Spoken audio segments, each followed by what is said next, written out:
Hey, everybody. Thanks for tuning in again for another episode of Breakpoint Now. I'm your host, Jesse Leone, talent agent for Breakpoint Booking. If you don't know about us, we're a boutique agency, fairly new. We're devoted to bringing established and breaking acts to a stage near you. We work with legendary acts such as Onyx, Dead Prez, MOP, Smith& Wesson, just to name a few. We also deal with superstars. We have Kiki Palmer, Harry Mack on the roster. Anything to keep our name up there.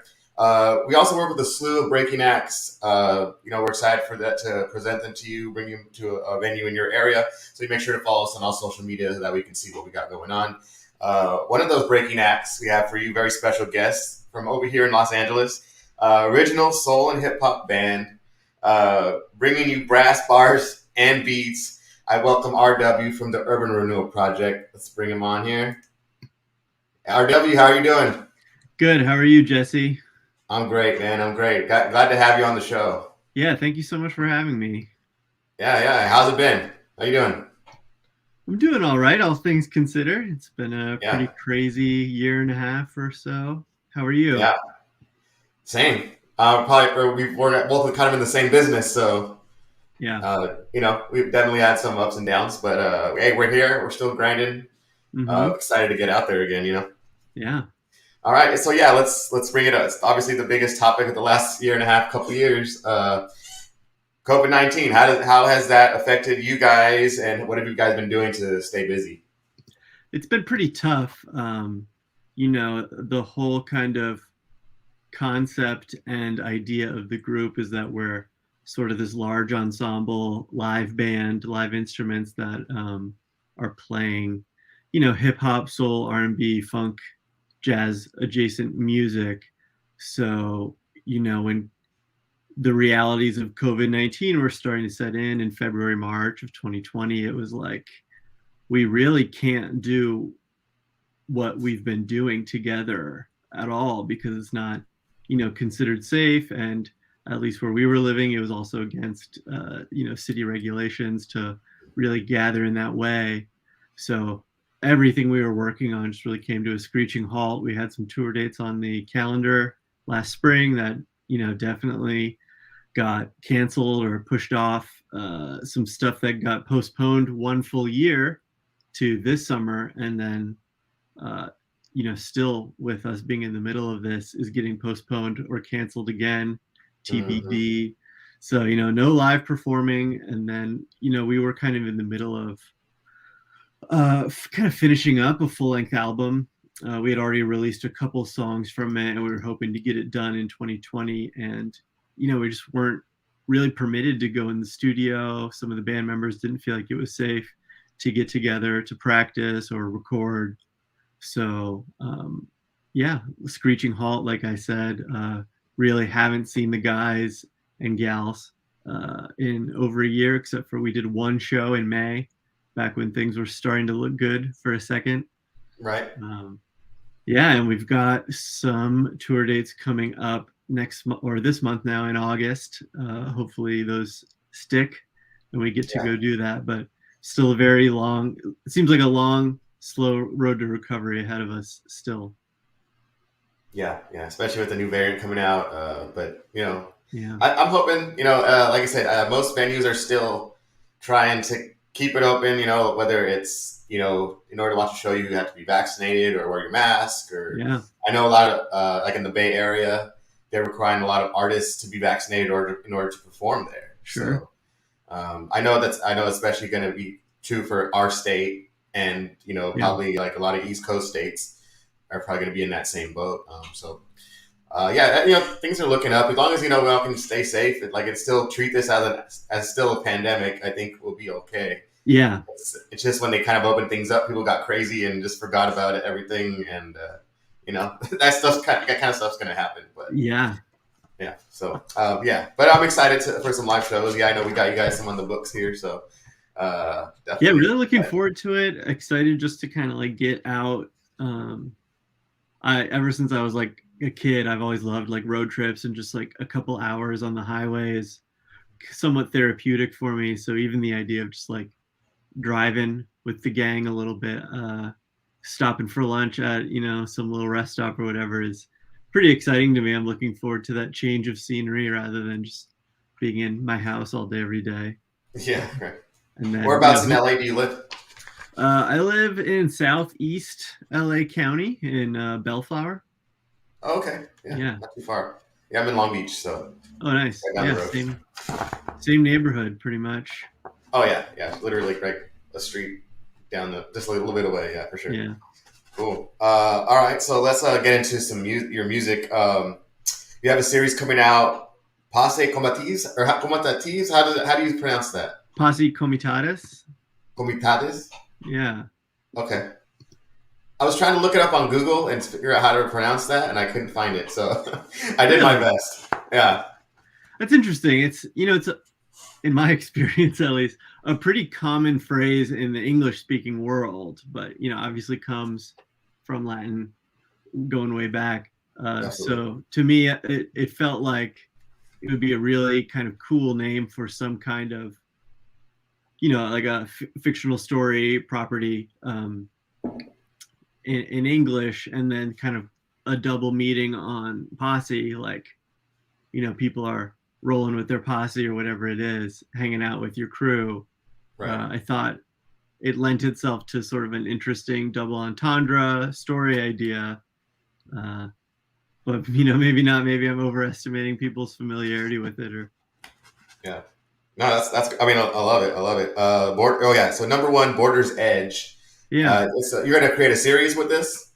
I'd like to. Yeah. So it's kind of this was something that kind of came to me last March as we shut down, and I was just like in my house all day. There's only so much you can practice the saxophone or like kill time watching Netflix or whatever. So the wheels just started turning, and I kind of came up with this idea for what if you had like this story set in like ancient times, but it had like a modern soundtrack to it, like a modern aesthetic, kind of thinking about things like some of Quentin Tarantino's films, like how Kill Bill kind of references traditional Japan, or Django Unchained is like this antebellum South historical American drama, but like with a very modern, Jamie Foxx has the sunglasses and the soundtrack is banging, something kind of like that, but animated, like an animated action story.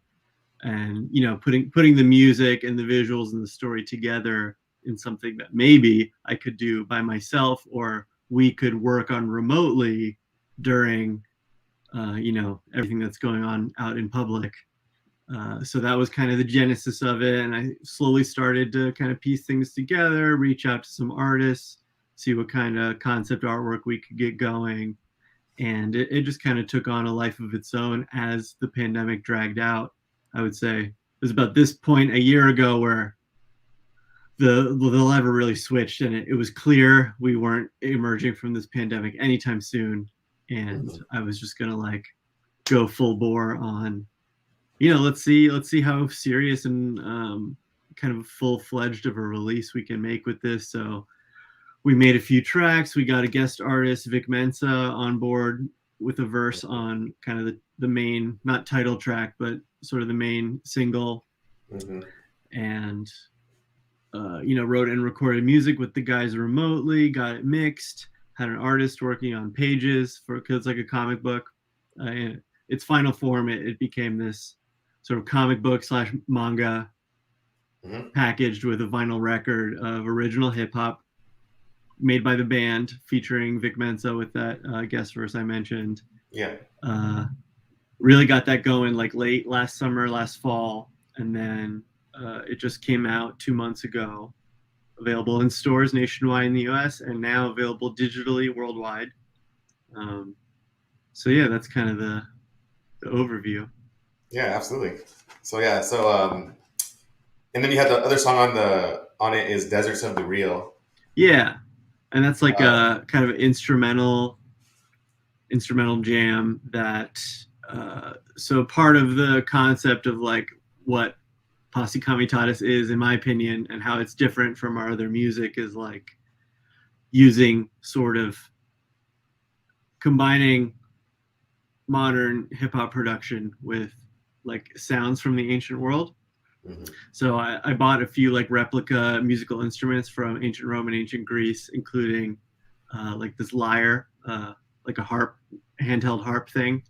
And so you can hear the lyre on Deserts of the Real. And then there's also this horn instrument that was used by the Roman legion, the military, to, signal formation changes and things. So I have a replica one of those. Had one of Wow. our trombone players learn how to play that, recorded some licks, kind of chopped it up and cut it into like a little beat.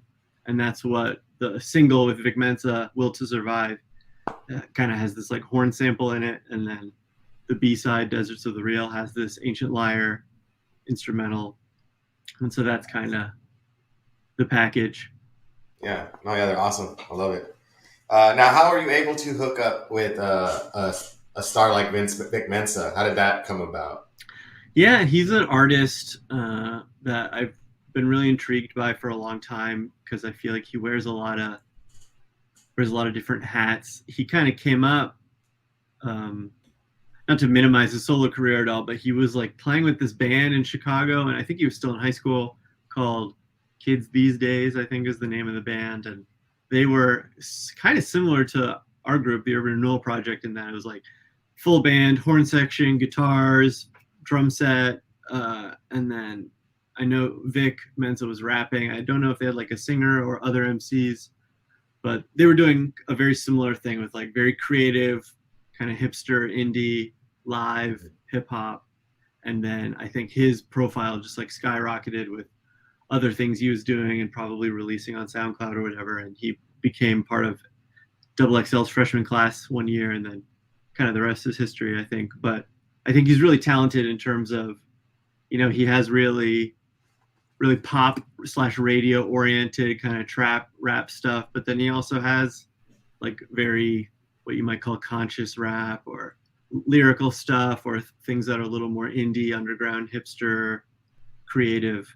I feel like there's not a lot of high profile artists, at least, who are like kind of dabbling in both worlds. I feel like you're either kind of one of these radio guys or you're doing something kind of indie. So I thought it was interesting that he has had some success doing a wide variety of things and hasn't seemed to like really give up who he is or anything like that, complete sellout or something like that. Yeah, that's awesome. Yeah. So it's really I've been intrigued by him for a few years. I like the sound of his voice and his flow and some of the rhythmic and musical aspects to his prior work. So I just reached out to his manager and they were open to it. So it kind of took care of itself after that point.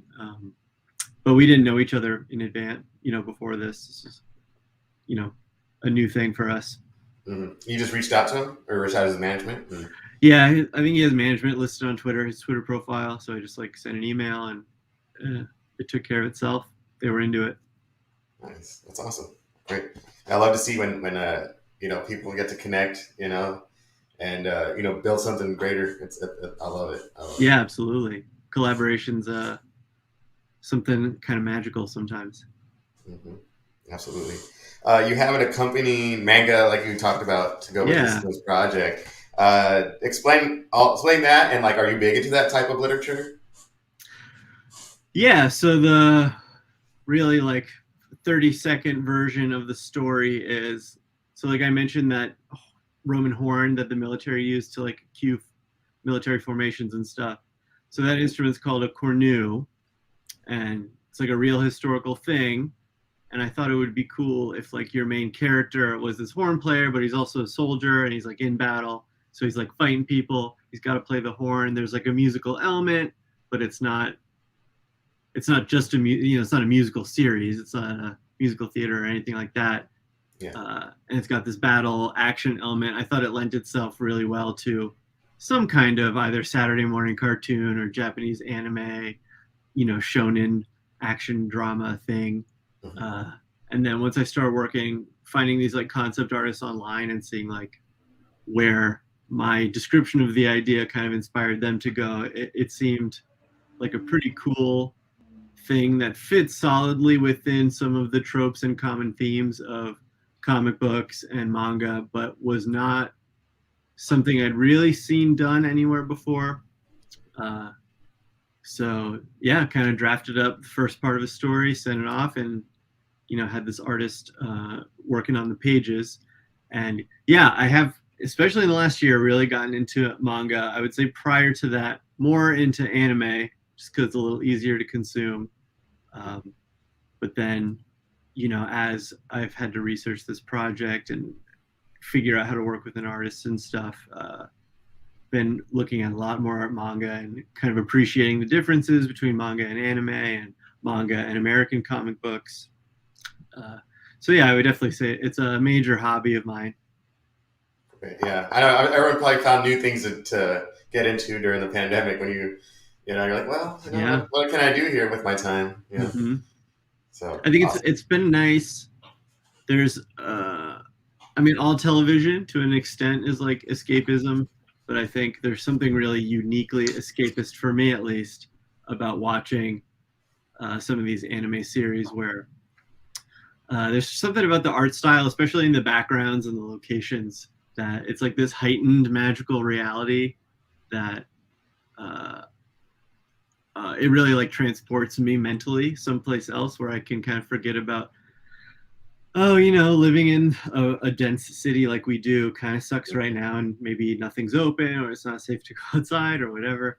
But this, like what I'm looking at on the screen, looks, really appetizing, for lack of a better word. It's really appealing. Yeah, great. Okay, so let's discuss the history of the Urban Renewal Project. Sure. How did you guys come together? Who were the first members? Yeah, so this was like an idea I had kind of when I was still back in school of, there's just not a lot of hip hop music with live instruments or a live group supporting it. I think there's less sampling, which is very cool and I love.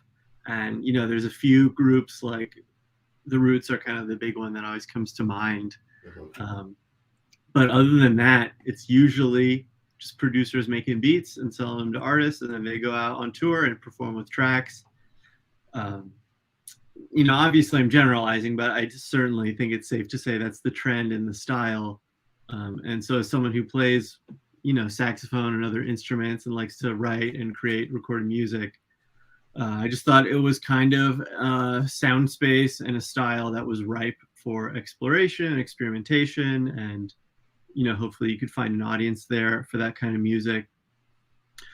So when I moved to LA about 12 years ago now, just tried to kind of keep my eye out for other musicians who I thought would be interested in that or a good fit, and then really trying to keep an eye out for MCs or rappers or freestyle artists who I thought could adapt to that slightly different format, because I think a lot of rappers are like so used to performing to track that anytime there's like a little bit of variation or maybe the tempo is like a little bit off from what they're used to, they like really collapse under the uncertainty. Mm-hmm. Kind of a trapeze moment for them. And so pretty early on, I met this guy, Elmer Demond, who we're still working with. He's, our regular MC. So started working with him about 10 years ago, and that's really when the Urban Renewal Project took off. We had our first shows in 2010 and have been playing consistently since then. Released an EP, 3 albums, working on a 4th. So it's kind of the short version of it, I think. Mm-hmm. Yeah, for sure.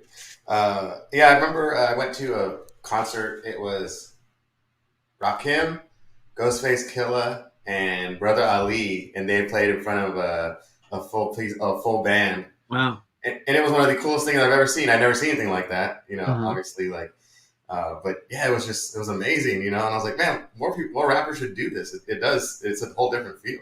Was that a special concert event, or was that part of like a? Yeah, I think it was. I don't know if they went on tour like that. I think it was like a one-off. It was in LA somewhere. Wow. But yeah, it was pretty amazing. Yeah, there's a few moments like that in hip hop history, or like the Jay-Z it was part of MTV Unplugged, I think. Oh my God, that one was amazing. Yeah. And that was the Roots, who I already mentioned, but pretty different because they were playing the Jay-Z album. Right.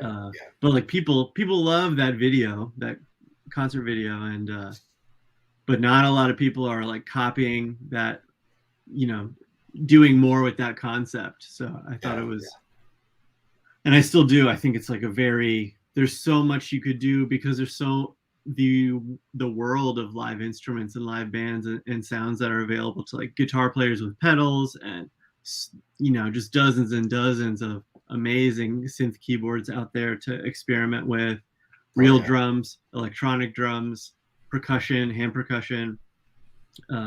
There's so much you could do. And, I feel like we're just scratching the surface as a group and kind of still trying to find our sound. But I think it's really exciting. It makes for just a really dynamic live show. People are always getting on their feet. People of all ages too. I think that's one thing that's really interesting about what we do is the way it really appeals to people who may be, older folks who didn't grow up listening to hip hop or have always thought it wasn't for them. They come, have a great time. A lot of times they'll come to like the merch table after the concert and say, oh, I don't normally like rap music, but you guys were awesome, or something of that nature is like a very, very common reaction we get, which I think is great. Like, music is for everyone, and anytime you can open someone's eyes and ears to something different or something new to them, I think that's really important. Yeah, it's got to be satisfying, because that was like your goal, right? To make a different type of music that everyone can share. Yeah, kind of, pretty much. Yeah, that's great. Okay, now when you're all together, it's 16-piece band, correct? Yeah, it's the full group. Man, okay. Which can you break down all the different? Break down all the instruments for me. Yeah, so we got two MCs, Elmer Demond, who I just mentioned, and another guy, Reason, Slim to Reason. Then we have a singer, Alex Nestor. She's a great female singer from around town. And then after that, you get into the band. So we have a drummer, Devin, bass player, Dustin, electric guitar, Tim. And then we have 4 saxophones, 3 trombones, and 3 trumpets. Wow. And that's the full group. Sometimes we tour with like maybe 3 fewer people just so we can fit in one vehicle. Yeah. But yeah, that's pretty much it. Like 12, 13 to 16 people is like what our show consists of. Wow. Yeah, that's crazy. I know. I can't wait to see you guys. I've never seen you guys live, but I'm definitely, as soon as you guys get an LA show, I'm there. Hopefully one day. Yeah, and then like I think because we have like the singer and 2 different rappers and like a lot of different instruments, the music that we've made so far really fits into kind of a wide variety of genres. Like we have some very like not hip hop, sort of like pop funk, almost disco-y, like bright poppy dancey numbers that really feature the singer a lot. And then we have some very vibey, kind of dark and moody hip hop tracks that are just like low and tight, and the MCs can do their thing over it with no singing at all, like hardly any melody. And then everything in between, singers and rappers trading verses, or a song with a rap bridge, or a rap song with the singer on the hook. We try and really do as much as we can with the format. Yeah, cool. Now, are most of your band members classically trained? I wouldn't say classically trained. We tend to be kind of like jazz dudes, jazz cats, people who went to music. Yeah, kind of like a lot of improvisation and all that stuff. Exactly. Awesome. I would say the majority of us went to an undergraduate institution where we like kind of studied jazz studies, took private lessons, learned how to improvise and jazz music theory and stuff like that. It's not true for everyone, but I think for the most part, that's kind of our general profile for the instrumentalists. And then that is not true for the vocalists. I don't really know what their kind of background is, but rap in general is just kind of something I think you kind of pick up yourself. You're either self-taught or you start exploring it with your friends when you're like in middle school or high school, and you either decide to keep doing it or you don't. It generally starts with improvisation, right? Like freestyling and like kind of honing your craft, and then you kind of get into like the songwriting when you actually start writing out your bars and stuff like that. But Or yeah, it used to anyway. I'm not sure anymore with I feel like a lot rappers coming onto the scene nowadays don't seem to be as comfortable freestyle. Like when they get invited to be on Sway's show or whatever and do your hmm little on the radio freestyle, there's a lot more stinkers now than there used to be. And I don't know if Well, I there's think a any lot of wrong. time, yeah, and I think a lot of time people write their bars beforehand and just memorize them because like sometimes you're like, wait, hold on, you didn't write, you didn't freestyle that. I can tell, you know. There's only a few like few. Actually, one of them on our roster, Harry Mack, Yeah. is he that guy is incredible. I don't know if you've seen him on YouTube and Oh stuff yeah. like that, but yeah, he's a monster. He's one of those guys that actually has it. He's like keeps it pure, you know. Oh yeah. He's one of the last few ones to like actually freestyle. For sure. But yeah, awesome. Okay, so yeah, you've been able to work with some, you know, big acts in the music business. Camp Low, that's Hmm. pretty awesome. I Yeah. love Camp Low. You know, Marion Courtsboro. You had the placement on Netflix for The Circle. Yeah. Yeah. Yeah, how are you able to keep everything in perspective whenever you know you're working with some legends like that? I think it's all about really trying taking everything one day at a time, one song at a time, like not losing the forest for the trees. Um, like I remember, because we were really lucky, and this is thanks mostly to Breakpoint booking.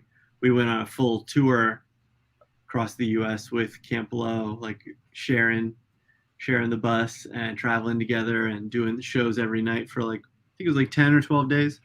Nice.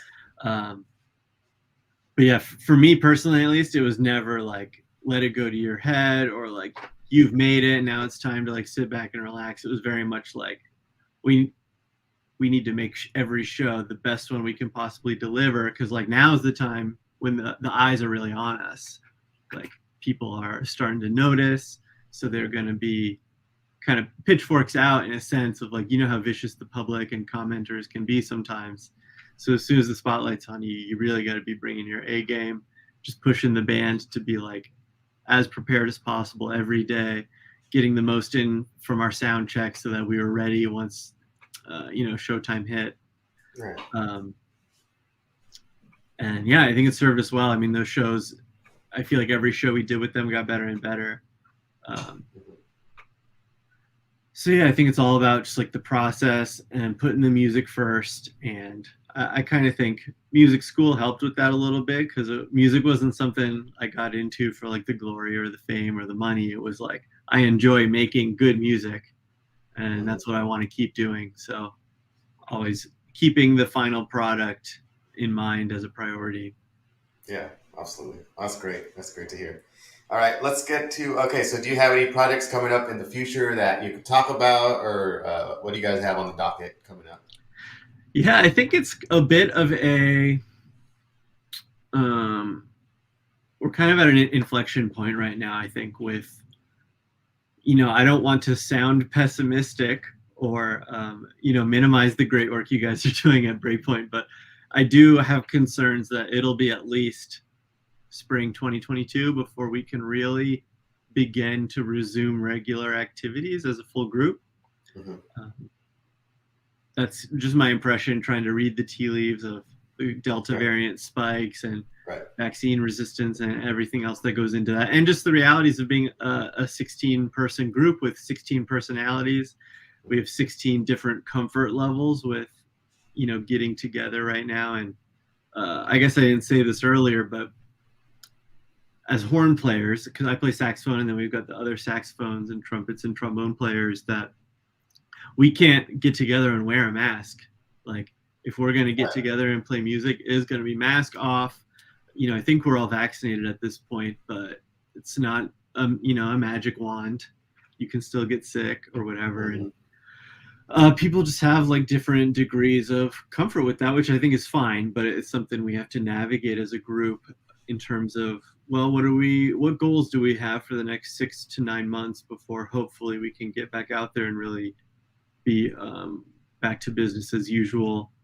So I think we're talking about trying to work on some video kind of exclusive content that we can maybe do remotely or in small groups or in a safe space that we can just kind of start putting some videos out that, it's not a full album, it's not a new single or anything, but it's keeping us busy, keeping us making music, keeping us playing, keeping our chops up. And then kind of starting work on maybe Posse Comitatus #2. That's very early stages because this one just came out. Right. And yeah, trying to continue work on kind of the new music, new album stuff as much as possible, as much as we can without, getting together in the recording studio. Mm-hmm. Yeah. And apart from that, we got 2 shows later this month. We're playing at the Carson City Jazz and Beyond Festival in Nevada. And that's on, I think, Wednesday, August 25th. And then the next day, we're in Nevada City, California, which is just outside Lake Tahoe, at the Crazy Horse Saloon on Thursday, August 26th. Okay. So if you're in Northern California, Lake Tahoe area, Reno, Carson City area, hope you'll come out. Absolutely. Or get your ticker going on. What's that? Your ticker here. Oh, there we go. Follow them at urpmusic.com. At urpmusic on all socials, and make sure you follow their link tree for all the music, merch, Patreon link, all that stuff. So. Yeah, we just got our TikTok account. We're gonna start doing stuff on TikTok. Nice. So follow us there if you're a TikTok user and want to be there when we start posting our first videos. And I think we've got some prospective, fingers crossed, performances coming up in the fall, but nothing official that we can announce yet, unfortunately. Yeah, for sure. And that's where we're at. Yeah, absolutely. Cool. Yeah, well, I'm hoping you guys come to LA, or you guys can get together in LA pretty soon. That way I can go watch a show. Yeah, it's been tough. Like, we have reached out to kind of all of our favorite venues or the regular places we were playing pre-COVID, and none of them are prepared to have us or really any live music back yet. Mm-hmm. I don't know what your experience has been, but it seems like a lot of nightclubs and stuff just like aren't really booking a full schedule yet. Yeah, no, not really. It depends, and especially in, like I said, in California especially, and like East Coast, they're taking taking extra precautions. So, and those are 2 of the hotbeds of music, so it is kind of tough. But yeah, there are those few that you can find. Yeah, there's definitely stuff that's open, but like when there's only a few places open, then it's like there's a weird supply-demand thing happening. Absolutely. With the available spaces. And I've noticed a lot of my Instagram stories, like people are definitely going out and playing music at night, but it seems to be sort of on this underground prohibition sort of jam session level, where I don't think guys are like playing shows or selling tickets. It's more of like, hey, like there's a thing happening here, live music, if you know about it, you can get in, but nothing normal and regular quite yet.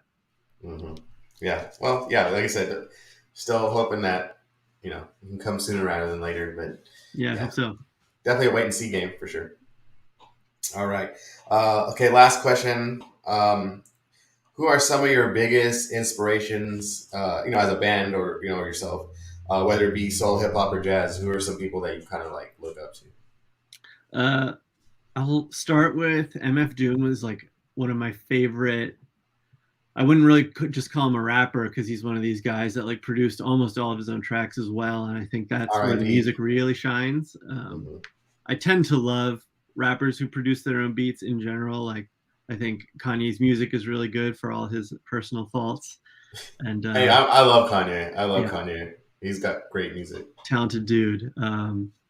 I have loved Tyler, the Creator's last 2 albums. Again, a guy that produces his own tracks for the most part.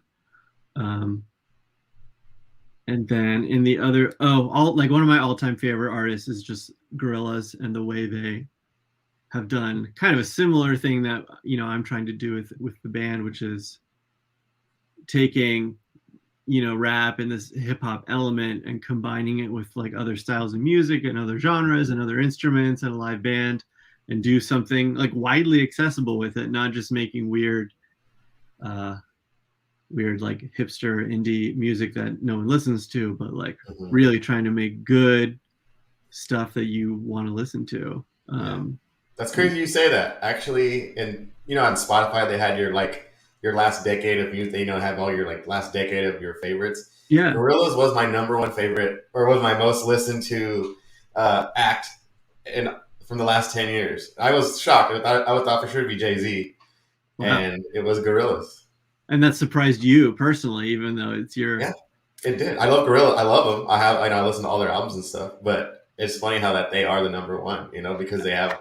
I think because they have so much different types of music. They can do that eclectic type of stuff, and then hit you with some hip hop. Like Clint Eastwood, or Yeah. I think it's a really interesting group, not to go off on a tangent, but just since I do kind of consider them my favorite artists, I do a lot of thinking about what they do.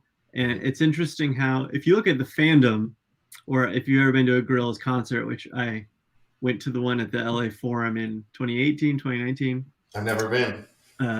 It's all the fans are, I feel more into the character visual element of it than they are the music. That's not to say they don't like the music, but they just rep the characters and the merch and the logo and the little doodles so much more than anyone else, any other artist or fandom.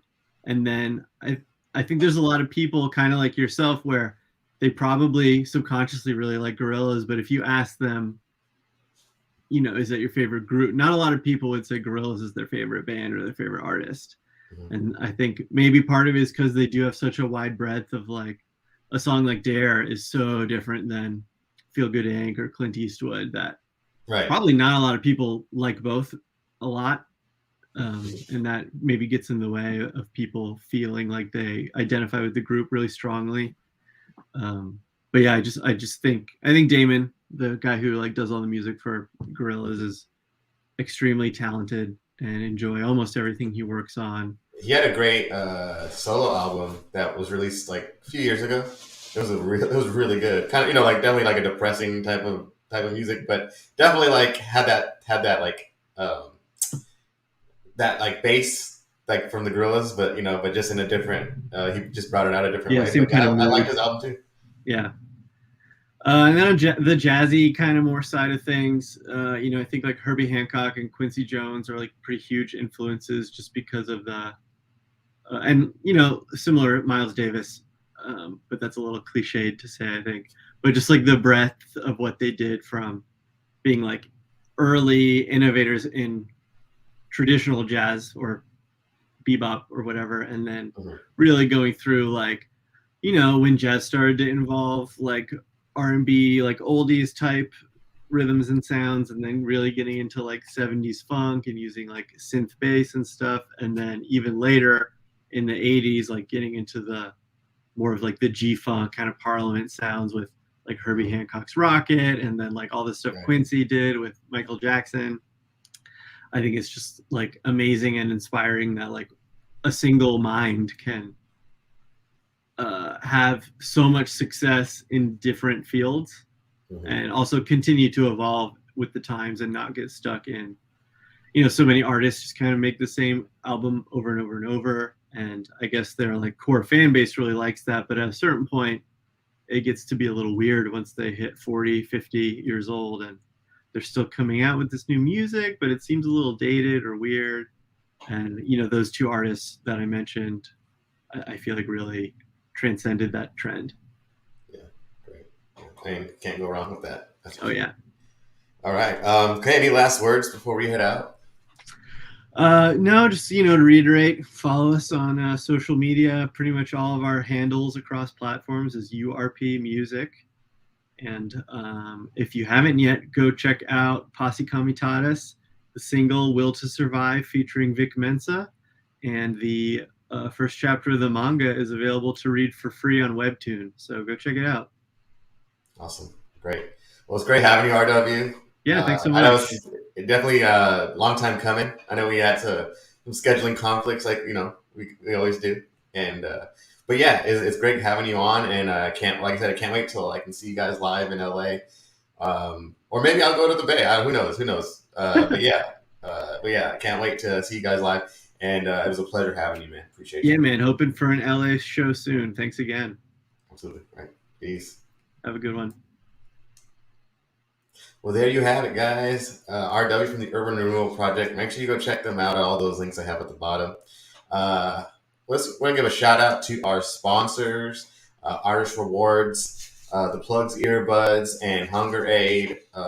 All really appreciative for them to be able to sponsor us. So shout out to them. Make sure you go check out all those links. If you want to follow us on all our socials, breakpointbooking.com, Facebook at Breakpoint Booking, IG at Breakpoint BKNG, Twitter at Breakpoint BKNG, and then at YouTube, go check us out, Breakpoint Booking. All of our interviews and stuff will be on there, so you make sure you go check those out.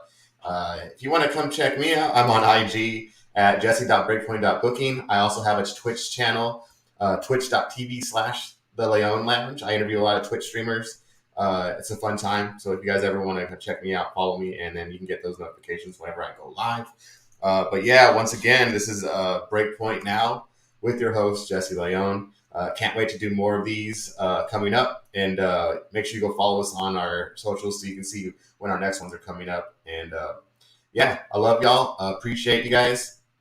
You guys take it easy. See you later.